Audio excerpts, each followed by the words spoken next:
Hi, everybody. Last week I did a lecture, an in-person lecture on taking more tricks at match points, and I had this hand come up in a speedball that I thought was a great example of how you just always have to keep your eyes open for an overtrick and understand when you're in danger and when it's okay to risk for getting an overtrick and when there's no risk to try to get an overtrick. Anyway, so this hand was just a run-of-the-mill one no, one diamond, one spade, one no, three no. I opened a diamond with my 13 points. Partner had an opening hand. They bid a spade and then put me in game in three no trump. And the opponents led hearts. My 2-2 heart fit. Of course, they've knocked out the heart stopper right away. So they led a heart to the ace and a heart. So right away, I'm in a pretty vulnerable position. And when you're at match points, just because it's match points, you don't want to unnecessarily take risks for your contract. And when I see here, when I'm counting my tricks, I can see that I have 9 top tricks.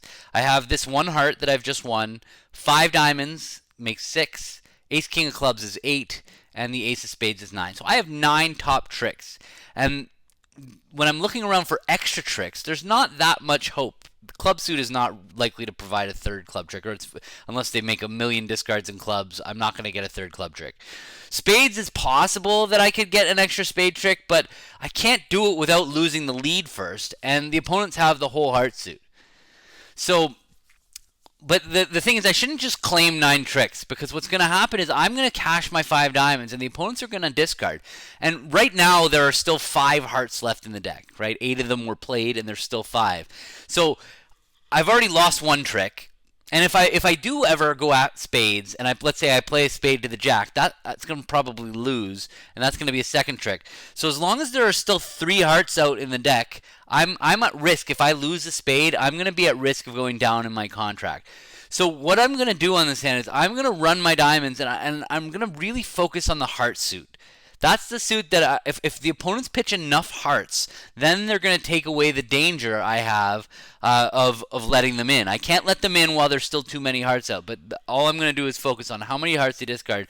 If they discard 3 hearts, leaving them with only 2, then there's a chance that I can now lose a spade and they will only be able to take 2 hearts in a worst case scenario, but there is a chance that they can only take 1 heart or no hearts, and at that point I might be able to get an extra spade trick.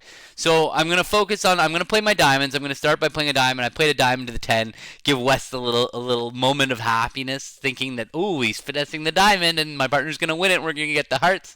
But no, they play low, and now West is a little bit disappointed. And now I'm going to cash my diamonds. Ace of diamonds, and now the queen of diamonds, and I see that's not a heart that they've discarded, and that's not a heart that they discarded. But I don't mind seeing a spade discard. That's going to be helpful.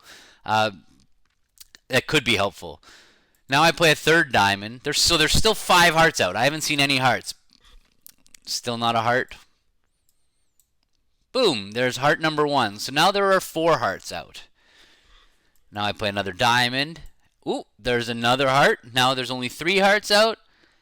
And there they've thrown another heart. So now there are only 2 hearts out. So this is what happened at the table. They started throwing all their hearts. So now that there are only 2 hearts out, I can afford to lose a spade because I've already lost the ace of hearts. I'm going to lose that spade trick, but the worst thing that can happen to me is that they take 2 heart tricks. So I'm still going to come away with my 9 tricks. So the way I'm going to play the spades to try to get an extra trick now is I'm going to play a small spade to the jack. And now, if East wins the queen and they have both of the remaining hearts, they're going to take them right now. And okay, so I'll throw my club loser and my spade loser, and I'll still get my 9 tricks. But what happened was they only had 1 heart left. So they could play a heart back, and I'd throw away a club. And they won the jack, and I pitched a spade from dummy. And now when they played a club back, I cashed my clubs and played a spade, and I was hoping that West pitched down to the spade, and they did. The king popped up, and now my spade was good for a 10th trick. Now, why did this happen? Let's back up. Let's rewind back to the beginning of the hand, and let's look at all 4 cards, all 4 hands. So they led their 4th best heart, which is pretty straightforward with that West hand. The opponents have been diamonds and spades. You have a 5-card heart suit, and they won the heart, and they played back a heart. So I won the king, and I started going about my diamonds. So diamond, they followed, diamond, they followed, And now I played another diamond, and East has to make a discard. I actually probably with that East, I might have thrown away a heart right now. With the East has a couple difficult suits. In fact, both East West have annoying black suits to discard from. You can see these are hard hands to discard as the opponents, and that's why it's always a good idea in no trump contracts to run your tricks, because discarding is a difficult thing. East realizes they probably want to keep their queen third of spades. They don't know I could have the king of spades, and then they would be they really don't, they can't really afford to pitch a spade. And honestly, it could have been really important for East to keep a club from Jack fourth. I might have had a 4-5. They still don't know. I might be 4-4 in the minors and the club, but they decided to pitch a club, so they've abandoned the club suit. I followed, and now you see West. Before we see West discard, West has a really hard problem too. The Queen 10-9 of clubs looks like a really important suit to hold, and the Jack 9-8 of hearts are obviously going to be tricks. Those are all high, so they don't want to pitch those. So they decided to pitch a spade, but a spade, as you can see, already actually was a big loser. It was a tough play for them, because they now that's what enabled me to get my 10 of spade trick. But now the discard problem isn't going anywhere for them. They still have to make 2 more. So you can see here, East threw another club. So now West is 100% responsible for the club suit. And so West starts throwing away their hearts. And now when I play the Jack of diamonds, they still have all these hard discards. They threw a heart.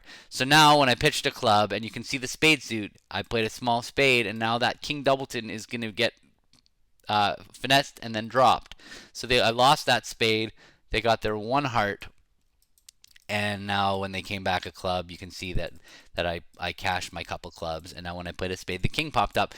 So the moral of the story is you should always be hungry for extra tricks, and even in contracts where you know you can't let the opponents in, sometimes cashing all your winners can really just cause problems for the opponents. And by focusing on how many hearts were left in the deck, I was able to get myself to a spot where there was no danger at all of me playing a spade to the queen. The worst thing that could happen, spade to the jack rather, the worst thing that could happen to me was that the opponents would take their 2 hearts. But that wasn't the case, so I got a 10th trick out of this hand, and things like that really make a big difference when you're playing in no trumps. Just being hungry for those extra tricks, even when it seems like there's no future.